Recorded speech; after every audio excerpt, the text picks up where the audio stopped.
कौन सुनबे हमर बात मैया, कौन सुनबे हमर बात मैया। और जाकर ककरा कथा हम सुने बे, जाकर ककरा कथा हम सुने बे। छोरी तोहरे, छोरी तोहरे चरण के रे आशा, छोरी तोहरे चरण के रे आशा।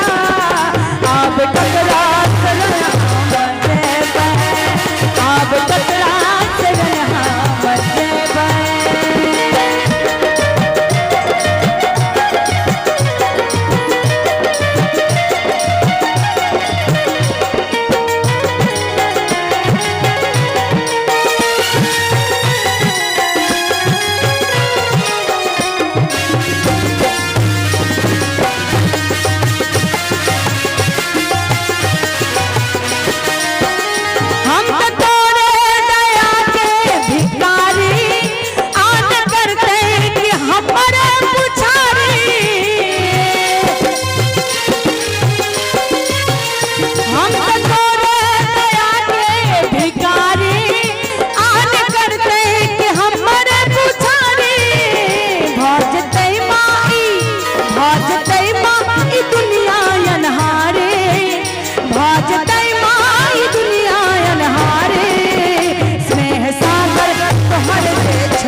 भवानी कृपा की बखाने, हे भवानी कृपा की बखाने।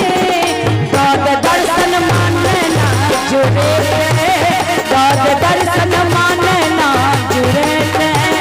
छोरी तोहरे माँ, छोरी तोहरे चरण के रे आशा, छोरी तोहरे चरण के रे आशा। अब ककरा शरण हम देबे, अब ककरा शरण हम देबे।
दरबार की, जगत जननी जगदम्बा की।